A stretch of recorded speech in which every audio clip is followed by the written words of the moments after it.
Baik, terima kasih. Perkenalkan, nama saya Rizal Hadiwijaya. Nomor induk mahasiswa 19961141011. Kelas A, angkatan 2019. Nomor urut 30. Di sini saya akan sedikit membahas mengenai ujian tengah semester ekonomi publik. Pertama, kemukakan beberapa landasan ekonomi publik. Landasan ekonomi publik mengenai cabang ilmu ekonomi.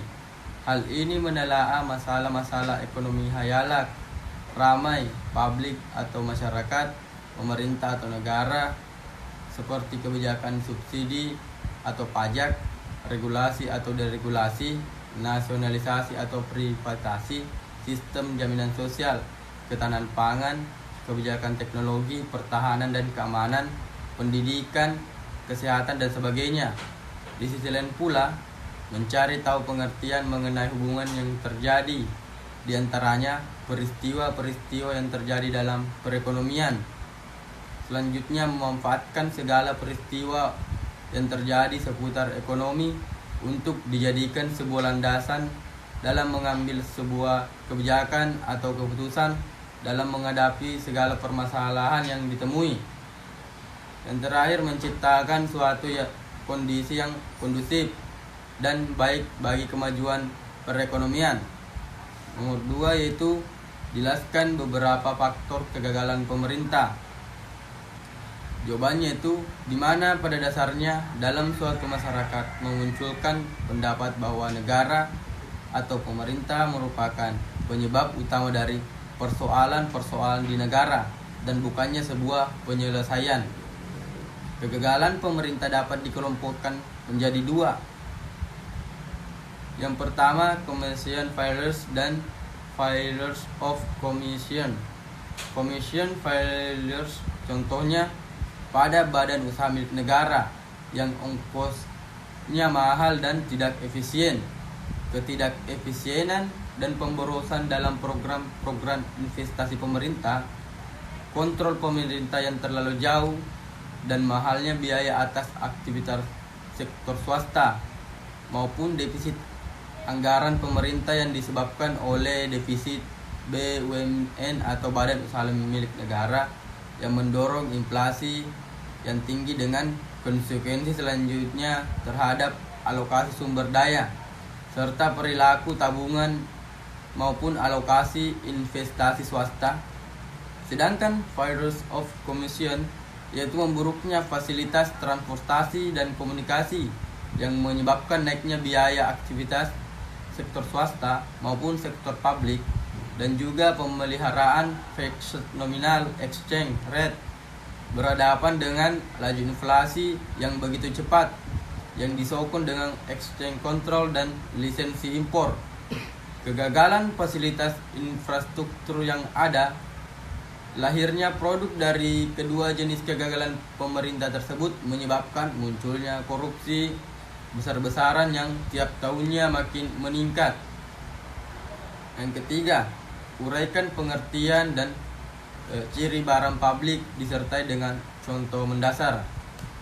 Barang publik adalah barang yang tidak mengurangi ketersediaan mereka kepada orang lain di saat menggunakannya, dan juga tidak dapat mencegah orang lain menggunakan maupun mengambil manfaatnya. Adapun karakteristik barang publik yakni tidak adanya saingan. Artinya, barang publik itu tidak membatasi ketersediaan untuk orang lain, meskipun berbeda selera, tetap mendapatkan manfaat yang sama. Selanjutnya itu karakteristiknya tidak dapat dikecualikan, yaitu mereka tersedia untuk semua orang dalam artian barang ini bersifat universal. Contoh barang publik, pertahanan dan keamanan negara. Pemerintah memberikan perlindungan kepada semua warga negara. Jika kita melakukan pelanggaran lalu lintas, kita tak dapat menghentikan polisi untuk memberikan konsekuensi. Begitu pula dengan orang lain, ketika melakukan pelanggaran lalu lintas, dia juga diberikan konsekuensi atas pelanggarannya. Selanjutnya, Jalan raya. Semua orang berhak menggunakan jalan raya sebagai alat untuk menghubungkan suatu daerah.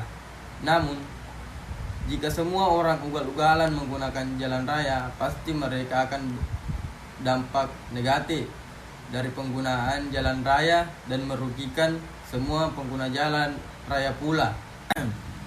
Yang keempat, jelaskan teori pengeluaran pemerintah ditinjau aspek makro. Peran pemerintah dalam perekonomian mulai dianggap penting setelah Keynes memasukkan sektor pemerintah dalam analisis ekonomi makronya.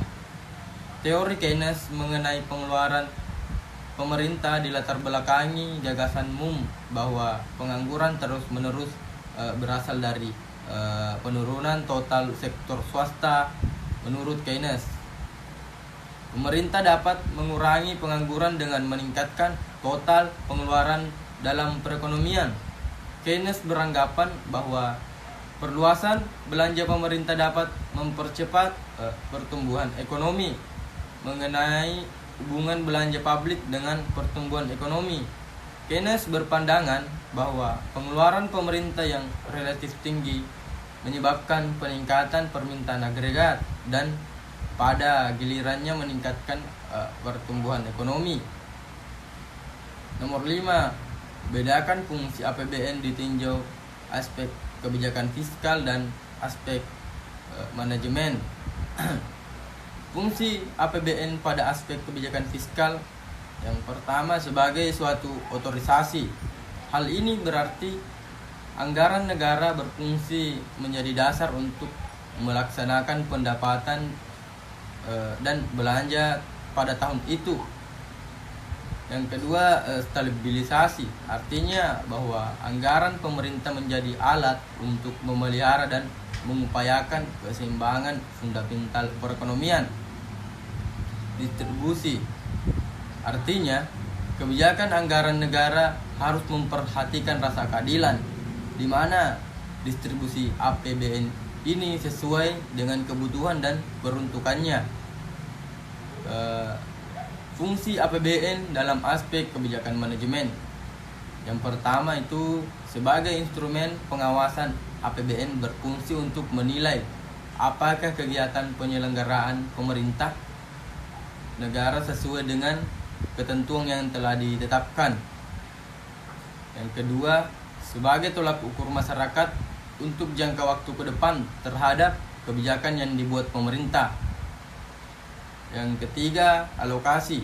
Anggaran negara harus diarahkan untuk mengurangi pengangguran dan pemborosan sumber daya serta meningkatkan efisiensi dan efektivitas perekonomian. Nomor 6. Menurut saudara, bagaimana pelaksanaan dan realisasi APBN di Indonesia secara umum? Minimal disertai dengan tinjauan empiris. Menurut saya pribadi, pada tahun 2022, pemerintah alokasikan anggaran dan pendapatan belanja negara Indonesia mengalami surplus atau kenaikan mencapai 28,9 triliun di awal tahun 2022. Di angka ini sangat besar jika digunakan sesuai keperluan dan kebutuhan dengan melihat situasi dan kondisi yang terjadi di Indonesia sekarang. Penerapan APBN dan perealisasiannya sudah baik di Indonesia. Ada beberapa fokus utama menurut Presiden dalam APBN tahun ini. Yang pertama, melanjutkan upaya pengendalian COVID-19 dengan tetap memprioritaskan sektor kesehatan. Kedua, menjaga keberlanjutan program perlindungan sosial bagi masyarakat miskin dan rentan.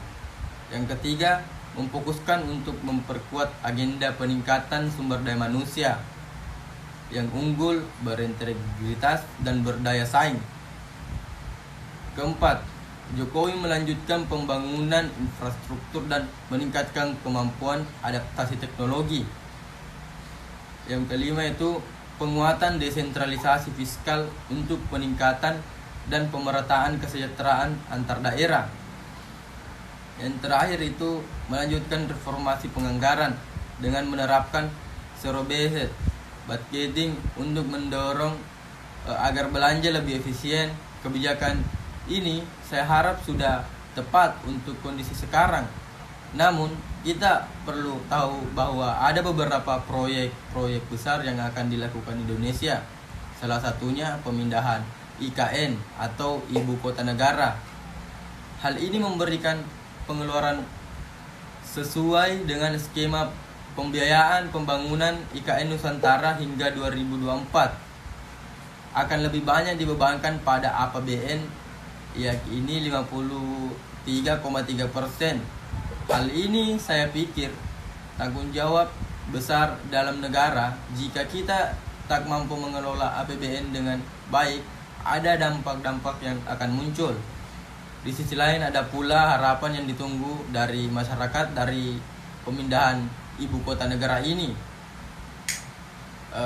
Mungkin itu pembahasan mengenai tugas MIT Ekonomi Publik. Jika ada kesalahan kata, mohon dimaafkan. Wassalamualaikum warahmatullahi wabarakatuh.